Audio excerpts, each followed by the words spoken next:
Hi guys, मेरा नाम मोहम्मद आरिफ है। मैं स्वागत करता हूं आप सभी का इस यूट्यूब चैनल पर। और इस वीडियो सेशन में हम बात करने वाले हैं एयरपोर्ट अथॉरिटी ऑफ इंडिया के जूनियर एग्जीक्यूटिव एटीसी एग्जाम के लिए जो पार्ट बी है। पार्ट बी का जो मैथ्स वाला पोर्शन है उसकी तैयारी कैसे करें, कैसे हम स्कोर को मैक्सिमाइज कर सकते हैं, कौन कौन सी बुक्स यूज कर सकते हैं, क्या टेस्ट सीरीज यूज कर सकते हैं, क्या स्ट्रेटजी यूज कर सकते हैं, कौन से कोर्सेज लेने चाहिए और कौन सी वीडियोस हमें देखनी चाहिए।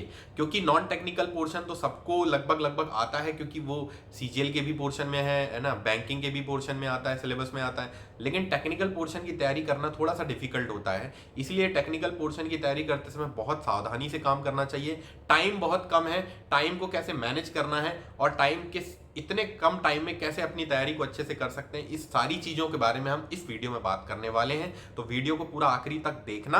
सबसे पहले बात करते हैं कि मैथ्स के कितने क्वेश्चन आने वाले हैं। तुम्हें पहले से पता होगा या फिर मैं बता दूं कि टोटल जो तुम्हारा पेपर है वो कितना होने वाला है, 120 मार्क्स का। उसमें मैथ्स के कितने क्वेश्चन आने वाले हैं, 30 क्वेश्चन आने वाले हैं। तो 30 क्वेश्चन मैथ्स के आएंगे और 30 मार्क्स के आएंगे, यानी 1 क्वेश्चन फॉर 1 मार्क। और there is no negative marking, तुम्हें पहले से पता होगा। ठीक है, ये तो बात होगी कि एग्जाम का पैटर्न क्या है। अब बात करते हैं जो हमारी मेन मुद्दे की बात है, वो ये है कि मैथ्स का लेवल क्या रहेगा, मैथ्स की कौन कौन सी बुक्स यूज कर सकते हैं। सबसे पहली बात करते हैं लेवल की। तो मैथ्स का जो लेवल रहेगा बेसिकली वो 10+2 सीबीएसई लेवल का ही रहेगा, यानी एनसीईआरटी की जो लेवल होता है, क्वेश्चंस का जो लेवल होता है वही रहेगा, उससे ऊपर नहीं जाता है। जेई एडवांस, जेई मेन, इस टाइप के क्वेश्चंस नहीं आते हैं।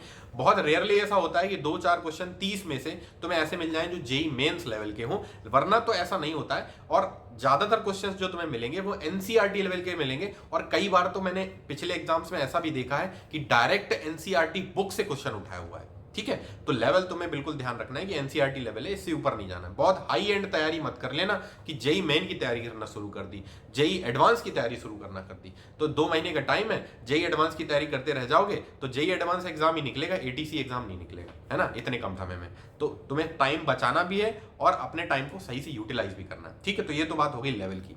दूसरी बात करते हैं कौन सी बुक्स यूज करनी है। तो जैसे मैंने कहा कि जो लेवल है वो एनसीईआरटी के ऊपर नहीं जाता, सीबीएसई के ऊपर नहीं जाता। तो सबसे अच्छी बुक भी कौन सी हो गई, तुम अपने आप समझ गए होगे, सबसे अच्छी बुक हो गई एनसीईआरटी।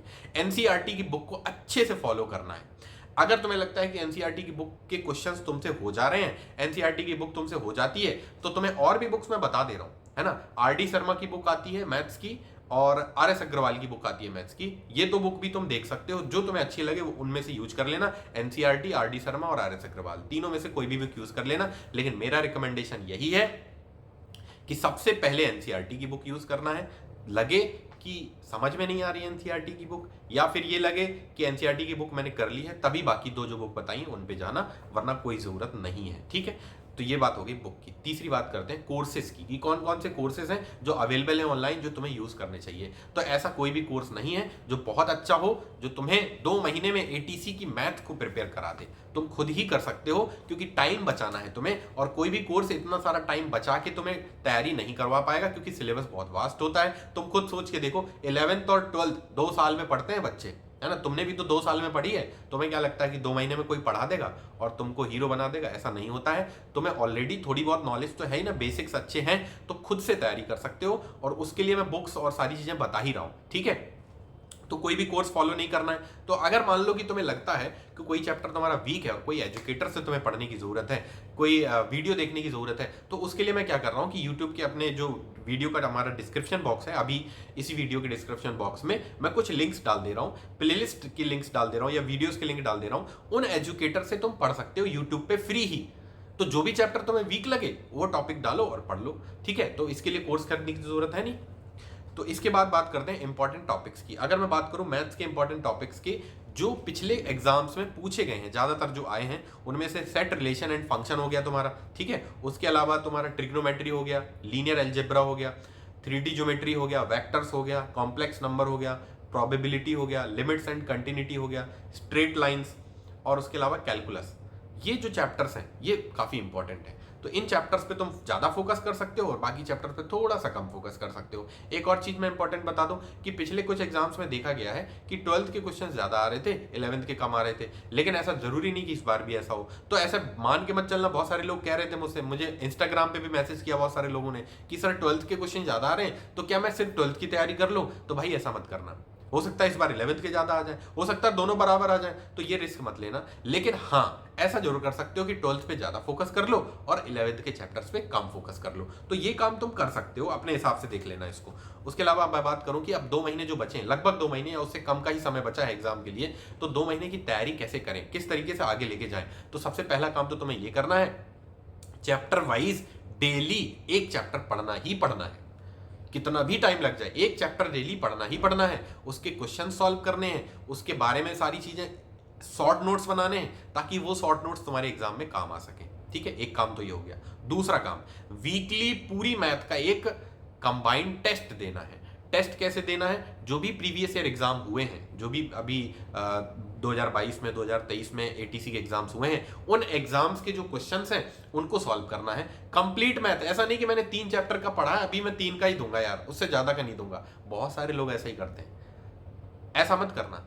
कंप्लीट दो, तुम्हारे नंबर ही तो नहीं आएंगे ना, और क्या होगा इससे ज्यादा। किसी को बता थोड़ी रहे हो, रियल एग्जाम थोड़ी दे रहे हो, तो नंबर आए या ना आए, कंप्लीट टेस्ट देना है वीकली, ताकि तुम्हें पता लगे कि कौन सा चैप्टर अभी भी वीक है। पिछला टेस्ट दिया था उसमें भी ये वीक था, तो तुम्हें पता लग जाएगी इस चैप्टर पे बहुत फोकस करना है। जब इस चैप्टर का नंबर आएगा, जब मैं ये चैप्टर पढ़ना चाहूंगा, तो मैं बहुत अच्छे से फोकस करके पढ़ूंगा। ये चीज तुम्हें पता लगनी चाहिए और ये इंपॉर्टेंट है।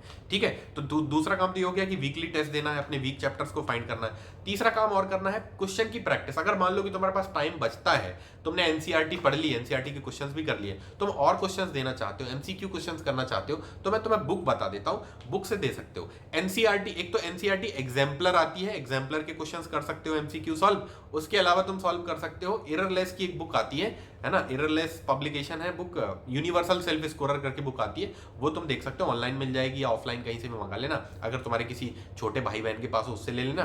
तो यहां से तुम क्वेश्चंस और ज्यादा सॉल्व कर सकते हो। इसी लेवल के क्वेश्चंस होते हैं उन दोनों बुक्स में भी। पीडीएफ मैंने ज्यादातर अपने टेलीग्राम चैनल पर डाल रखी है, वहां पे जाके देख लेना, अगर तुम्हें मिल जाए तो वहां से भी कर सकते हो। ठीक है, लिंक मिल जाएगा वीडियो के डिस्क्रिप्शन में।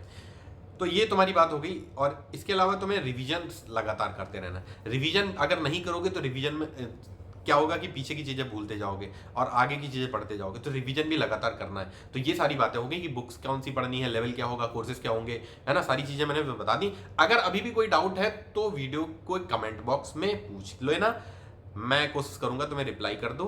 और अगर ये वीडियो तुम्हें हेल्पफुल लगा है तो वीडियो को लाइक कर देना। चैनल को सब्सक्राइब नहीं किया अब तक तो चैनल को सब्सक्राइब कर लेना। मैं ऐसे ही वीडियोस तुम्हारे लिए बहुत सारे लाता रहूंगा, टाइम पे प्रिपरेशन के टिप्स भी देता रहूंगा, क्या क्या स्ट्रेटजी तुम यूज कर सकते हो वो भी तुम्हें बताता रहूंगा। तो चलो फिर पढ़ो मन लगा के, और मिलते हैं नेक्स्ट वीडियो में, तब तक के लिए बाय।